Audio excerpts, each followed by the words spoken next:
Estamos no ar e, antes de mais nada, eu quero pedir muita atenção de você por causa do programa de hoje. Então preste atenção nesse clipe que vai para o ar agora e depois a gente continua o programa normalmente, como sempre o fazemos. Vamos lá. O mundo em que vivemos já passou por inúmeras transformações. Você já parou para pensar quantos já passaram por essa terra? Quantas teorias, filosofias e invenções surgiram? A verdade é que tudo que existe hoje, amanhã cairá no mar do esquecimento. Assim foram com todos os que em sua época se destacaram com sua força, poder e autoridade, mas que nos dias de hoje sequer são lembrados. Tudo passa. Só existe uma coisa que resiste a tempos e épocas e que jamais poderá ser destruída: a Palavra de Deus. Por milênios, Satanás e seu exército incansavelmente vêm tentando exterminar a Bíblia Sagrada. Uma porcentagem muito pequena de livros sobrevive por 1/4 de século. Outra, quase irrisória, sobrevive por 1 século. Aí vemos que a Palavra de Deus é diferente. E se considerarmos ainda o meio no qual esse livro tem sobrevivido, o fato torna-se surpreendente. Reis, imperadores, notáveis, investiram suas forças para exterminar a Bíblia e aqueles que criam nela. Mas todos que tentaram contra esta palavra desapareceram. E ela continua mais viva do que nunca. Veja alguns exemplos. O imperador Dioclécio, no século IV, ordenou que todos os exemplares da Bíblia fossem queimados. Ele havia matado tantos cristãos e destruído tantas Bíblias que, quando o movimento cristão cessou por um pouco, ele julgou ter conseguido destruir a fé em Cristo. Mais à frente morreu, muito enganado. No século XVIII, o escritor francês Voltaire teria dito: dentro de 100 anos, a Bíblia e o cristianismo serão varridos da existência e passarão à história. Dentro de 50 anos, Voltaire foi varrido da existência e a Sociedade Bíblica de Genebra usou a casa dele e sua editora para imprimir e distribuir milhares de Bíblias. No século XIX, Robert Ingersoll declarou: dentro de 15 anos eu terei a Bíblia enterrada num necrotério. Bem, dentro de 15 anos, Robert Ingersoll foi enterrado num cemitério, mas a Bíblia ainda vive. Hoje o conceito moderno do diabo é ridicularizá-la. Colocar a Bíblia no mesmo patamar de outros livros, tentando convencer de que seu discurso é antigo e ultrapassado. Porém, o que vemos é o contrário. Nunca foi tão atual o que nela está escrito. Na verdade, ela é muito mais que um livro. É o Espírito de Deus, o próprio Senhor Jesus. Portanto, se você estiver com a sua vida fundamentada nesta palavra, nada conseguirá te destruir. Passará o céu e a terra, mas as minhas palavras não passarão.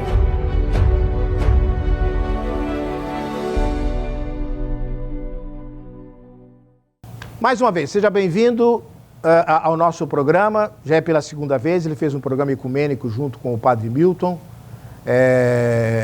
E a gente pôde repetir esse programa, tamanha a sua grandiosidade, né, e importância. E tratar de algo que vem ganhando grande polêmica nas redes sociais. Campanha da Fraternidade 2021. O pastor luterano Alexandre Costa vai tentar elucidar para a gente aí as dúvidas que estão surgindo nas redes sociais. Pastor, qual o tema e lema da campanha da Fraternidade Ecumênica desse ano nas igrejas cristãs?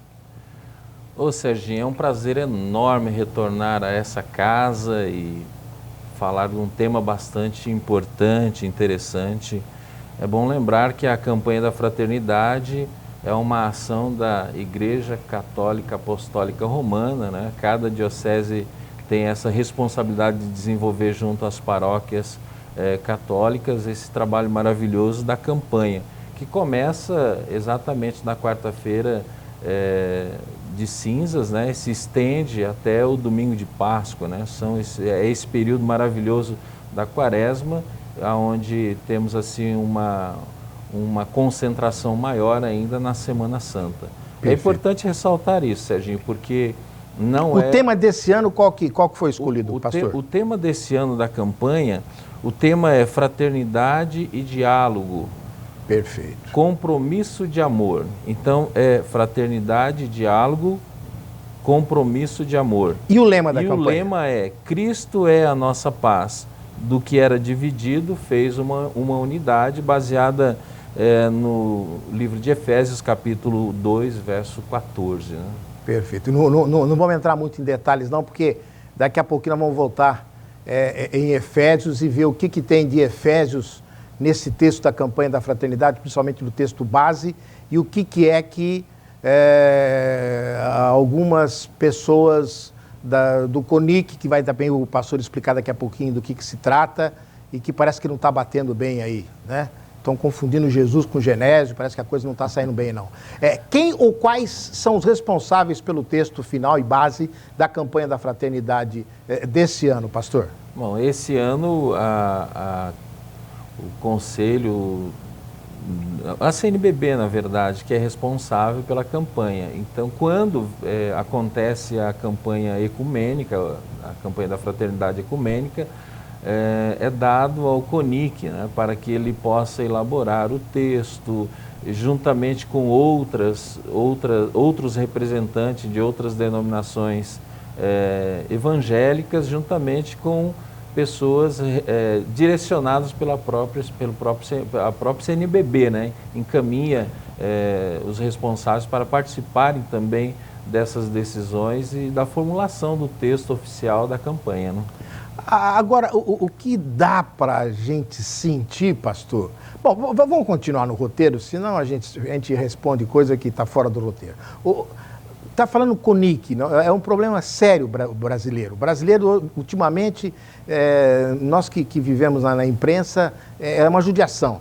A gente não sabe mais o que são as coisas, a gente só conhece as coisas.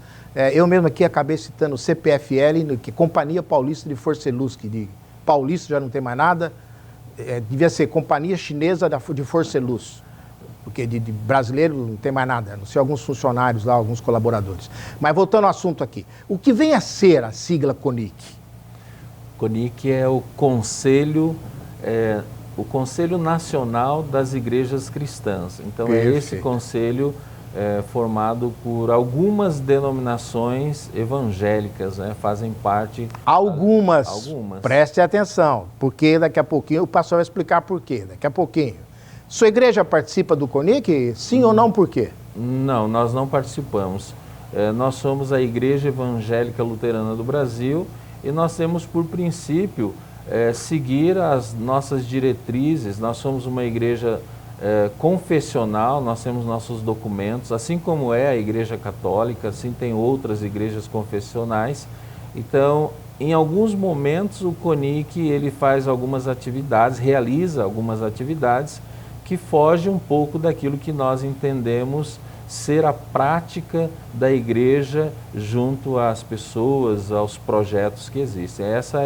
Esse é o motivo pelo qual, né, que nós não participamos, em alguns momentos, ferindo inclusive alguns temas doutrinários bíblicos. Né? Então, voltando ao raciocínio, pastor, se a campanha da fraternidade de sua origem é da CNBB, e o pastor com sua igreja participa da pastoral ecumênica da Diocese de Bauru, não participa do CONIC, mas participa da pastoral da Diocese Ecumênica de Bauru. Desse texto final, o que é contra e o que é a favor? É bastante complexo, Serginho. Agora imagine para o pastor que vê a complexidade disso, imagine para nós leigos que ficamos esperando que vocês, que são estudiosos da arte, nos esclareçam pelo amor do bom Deus. Para que todos possam entender, o movimento ecumênico,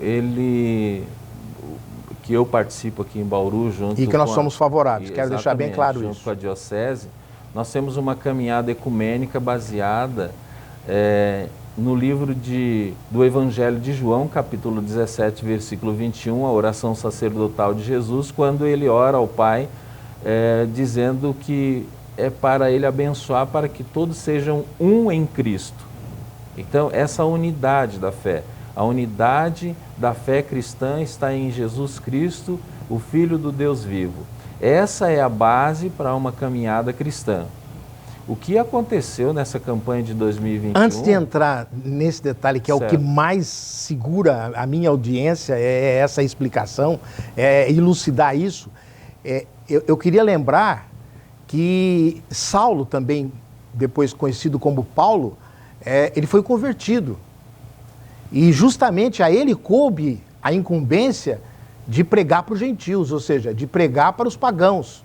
Porque quem não era cristão era pagão, não é isso? Então, como que Jesus, como disse bem o pastor, queria que fosse um só e para todos a oportunidade, e a proposta maior da campanha da fraternidade desse ano é o diálogo entre todos, não é isso?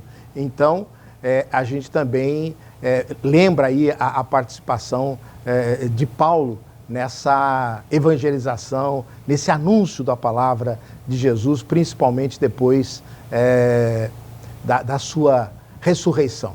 Mas continua, por favor, pastor. Então, Serginho, levando em consideração que o grande texto do trabalho ecumênico entre as denominações cristãs, João 17, 21, nós temos que considerar que isso deveria ser a base para qualquer outra campanha, para qualquer outro movimento ecumênico que fosse existir. Porque nós temos como base a vida e obra de Jesus Cristo, a sua morte, a sua ressurreição. Então essa é a base de todo o cristianismo. Essa não é a base de uma denominação apenas, ela é uma base que vale para todos os cristãos de todos os tempos.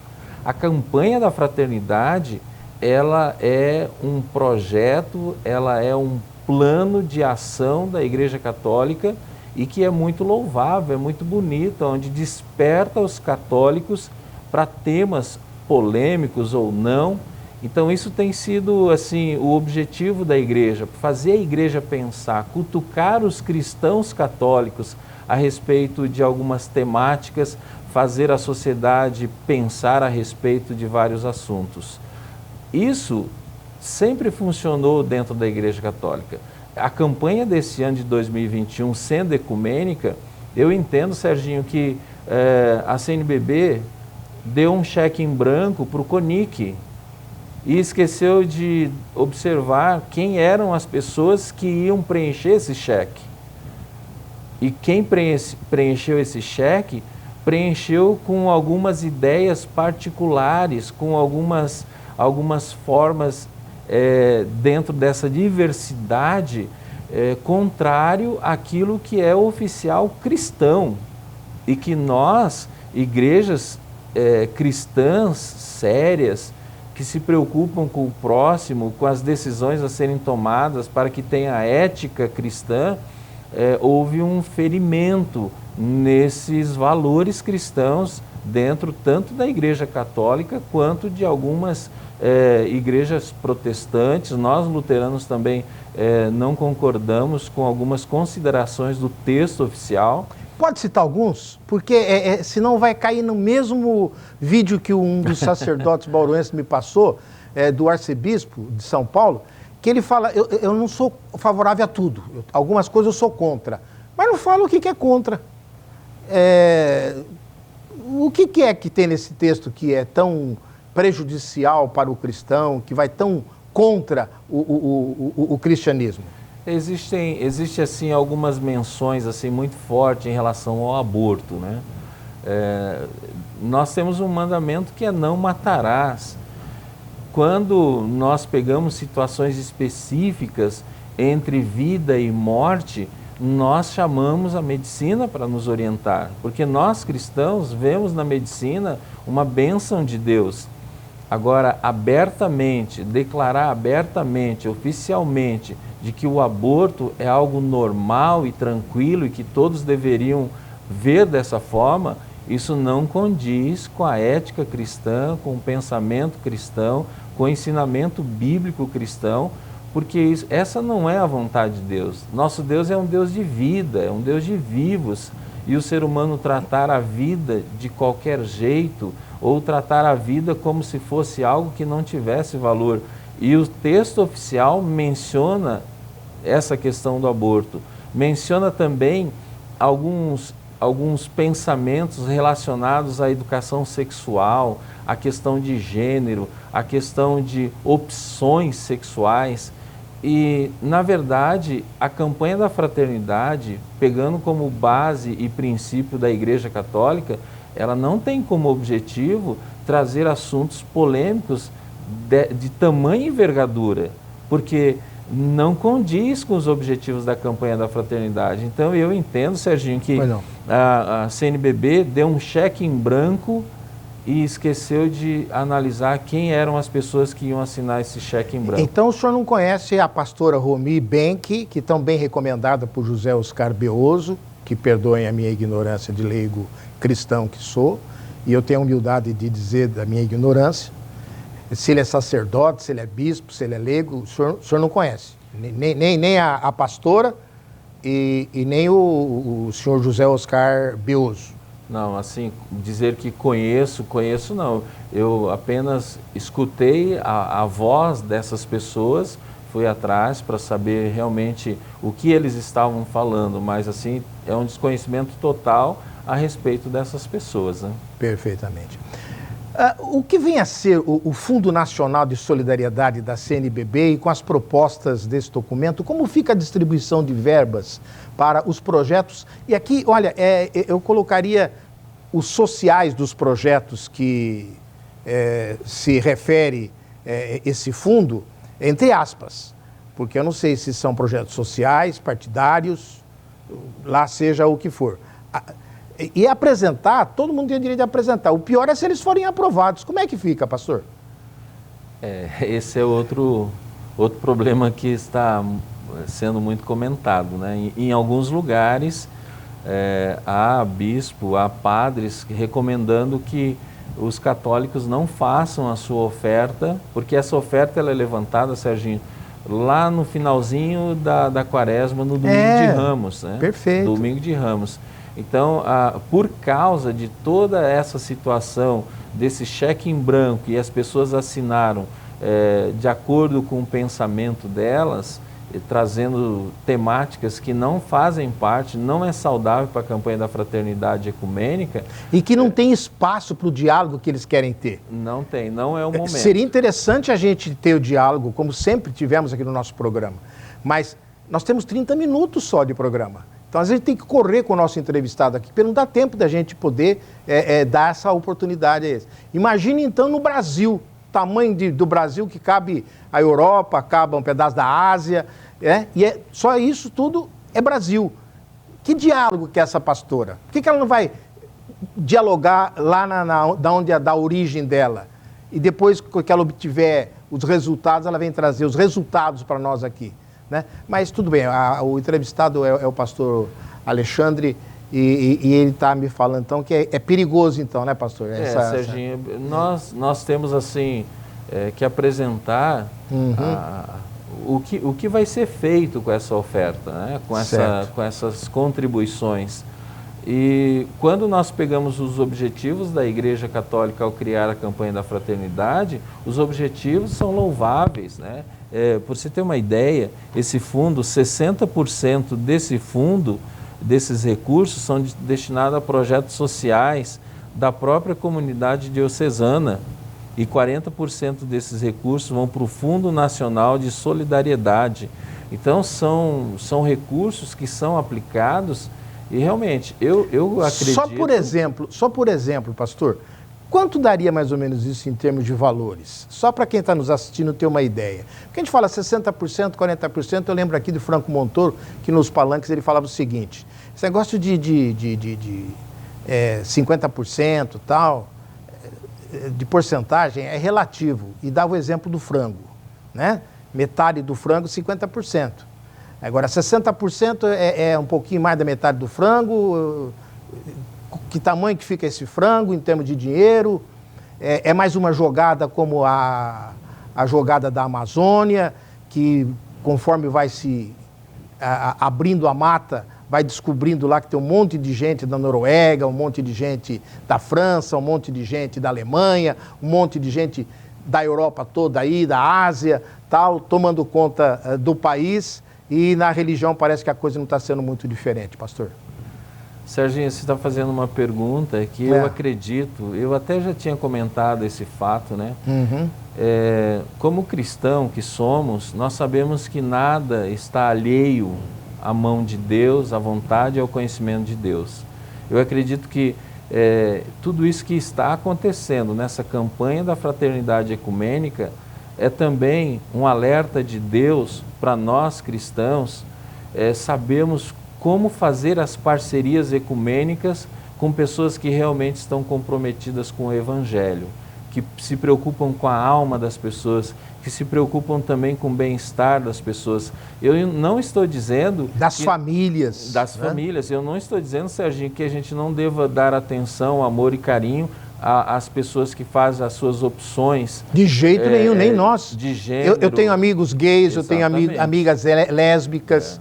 Sabe? Uma coisa é uma coisa, a outra coisa é outra coisa. Exatamente. E é isso que a gente está querendo esclarecer quem nos assiste o nosso programa. Então, a campanha... Que vai para o mundo todo, porque vai pela internet também. A campanha da fraternidade não é o local para tratar desses assuntos, pois eles são assuntos polêmicos, eles não estão resolvidos na sociedade. E o tempo é curto para poder falar sobre um assunto tão importante como esse. O que a campanha ecumênica possa estar tratando é como desenvolver projetos e trabalhos para assistir essas pessoas que em muitos lugares há uma discriminação tão grande, e como é que nós cristãos que temos o amor de Deus, como é que nós vamos desenvolver estratégias de trabalho para auxiliar essas pessoas que estão à margem e por terem feito opções de gênero, de sexualidade, enfim, a igreja precisa estar atenta a isso. E se nós somos cristãos, nós temos que dialogar a respeito disso, não impor o assunto para ser tratado e achar que se nós não tratarmos na campanha da fraternidade, nós não somos cristãos. Não tem nada disso envolvido na campanha da fraternidade. O tema está apenas assim fora do seu local para discussão. O que nós temos que nos preocupar é realmente que a campanha é séria, não podemos agora desmerecer a campanha. Se houve falhas, devemos reconhecer isso diante de Deus. Daqui 5 anos nós temos a possibilidade novamente de fazer mais uma campanha ecumênica. A temática da campanha ela permanece, para a Igreja Católica ela transcorre até o ano que vem. Então, assim, dentro da campanha nós temos elementos muito saudáveis para serem trabalhados. Houve falha, mas isso não significa que nós vamos agora jogar fora tudo o que a campanha da fraternidade tem feito, desenvolvido, alertado, produzido na Igreja Católica e nos momentos ecumênicos, quantas coisas boas de diálogo, de conversa, de aproximação entre as denominações cristãs. Esse é o ponto. E em relação às ofertas, a essa contribuição que é feita, todos deveriam fazer a oferta, porque é uma discussão também que precisa ser feita. O que pode acontecer se nesta oportunidade os cristãos resolverem, pelo livre-arbítrio que o próprio Deus deu a cada um de nós cristãos, não fazer a oferta de hábito? Não deve ser, Serginho, nós devemos contribuir para o reino de Deus 100%. Nós temos que ofertar a Deus nosso tempo, nossos dons, nossos bens. Não é só na campanha da fraternidade, né? As igrejas sérias, os cristãos comprometidos, eles estão ofertando do seu tempo, dos seus dons, dos seus bens, a todo instante. Não espere a campanha da fraternidade, não só no domingo de Ramos, né? Faça a sua oferta, esteja envolvido. A Igreja Católica, Serginho, tem muito trabalho social. Muito trabalho social. Perfeito. Faça a sua oferta, converse lá com aí o padre. Ouçam aí o que o pastor está falando. Então, essa é uma e conversa dinâmica, lá com o padre da sua paróquia lá para saber direitinho o que está acontecendo. É uma dinâmica cristã isso, Serginho. Tá não certo. É só... É uma pena que a gente continuar aqui, porque eu quero que o público nosso escutem o Jovem Galileu, de autoria do Padre Zezinho. Por isso, meu querido pastor, o nosso sincero agradecimento pela sua lucidez, pelos seus esclarecimentos, pela sua coragem de falar o que falou, né? E nós deixamos para você que nos assiste o livre-arbítrio aí que o Criador nos deu como legado de liberdade. Mais uma vez, muito obrigado, pastor, e até.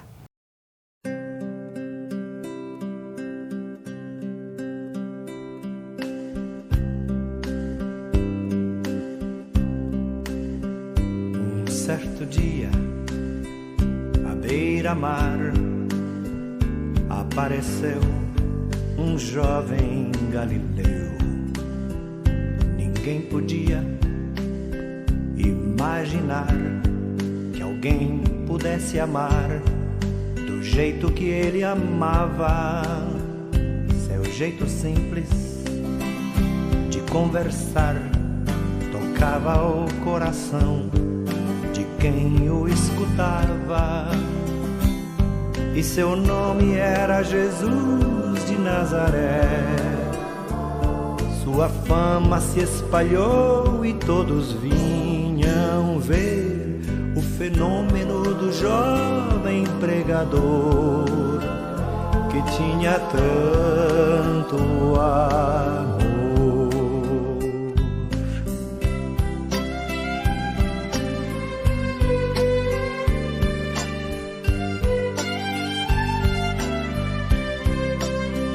Naquelas praias, naquele mar, naquele rio, em casa de Zaqueu,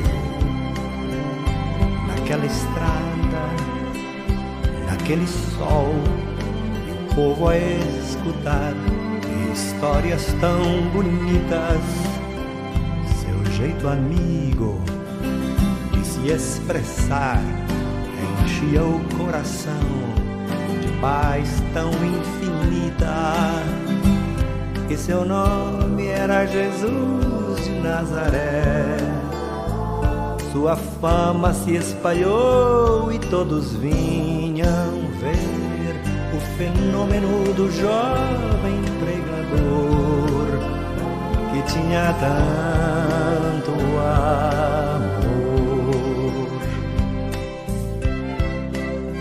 Em plena rua, naquele chão, naquele poço, em casa de Simão, naquela relva, no entardecer, o mundo viu nascer a paz de uma esperança.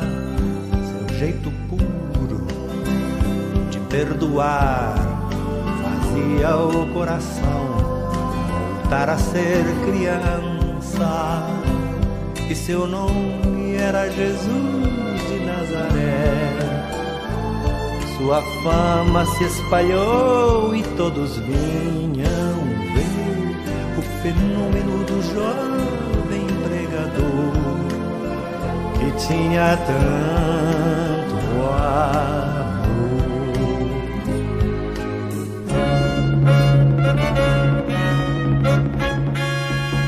Um certo dia, ao tribunal, alguém levou o jovem Galileu.